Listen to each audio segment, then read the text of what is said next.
मीडियावर इतका मोठ्या प्रमाणामध्ये सध्या दबाव हा राज्यकर्त्यांचा असताना सुद्धा त्यांनी हे धाडस दाखवलं, त्याबद्दल मी मनापासून लोकशाही चॅनलचं अभिनंदन करतो।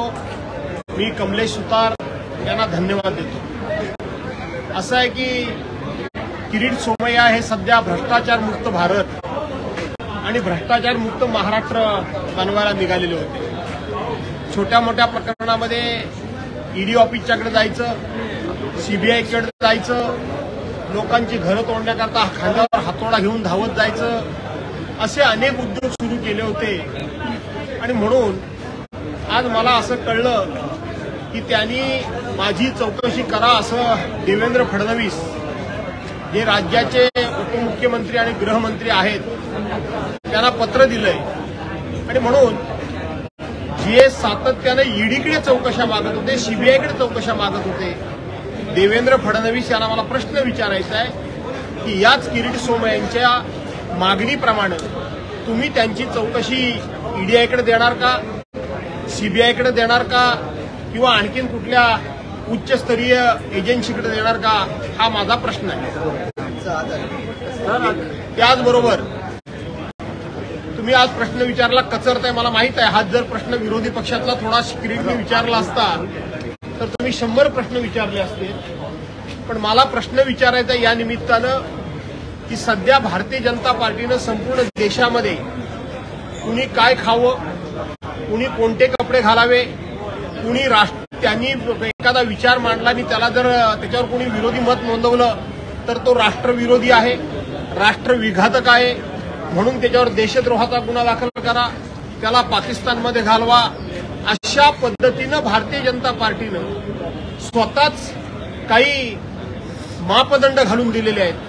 आणि म्हणून किरीट सोमय्या हा सुद्धा एक भारतीय जनता पार्टीचा मापदंड आहे का, हा मला प्रश्न विचारायचा आहे। त्यांची कृती हा त्यांनी त्यांच्या विचारांचा मापदंड आहे का, हेही मला विचारायचं आहे। आणि दुसरी गोष्ट मी आजच सांगतो की ज्या पद्धतीनं धनंजय मुंडेंच्या बाबतीत करुणा शर्मांना न्याय देवेंद्र फडणवीसांकडून मिळाला नाही, पूजा चव्हाणना त्या ठिकाणी राठोड संजय ना त्यांच्या पूजा चव्हाण प्रकरणात मिळाला नाही, उलट त्यांना मंत्रिमंडळामध्ये घेऊन त्यांचा सन्मान झाला। त्याचबरोबर ब्रिजभूषण सिंह खासदार ज्या महिलांच्यावर अत्याचार होता, 2 महिने उपोषणाला बसल्या होत्या, त्यांना न्याय मिळाला नाही। राहुल शेवाळे प्रकरणामध्ये त्या महिलेला न्याय मिळाला नाही। सोलापूरच्या विजय देशमुख प्रकरणामध्ये त्या महिलेला न्याय मिळाला नाही। त्यामुळे भारतीय जनता पार्टीकडून आणि देवेंद्र फडणवीसांकडून अशा प्रकारच्या या प्रकरणामध्ये कोणालाही न्याय मिळेल असं मला वाटत नाही। आणि म्हणून नेहमीप्रमाणे देवेंद्र फडणवीस हे किरीट सोमय्याला क्लीन चिट देणार का, हा मी प्रश्न विचारतो। आता तुमचा प्रश्न सर, हिंदी में जाना कोकणातले नेते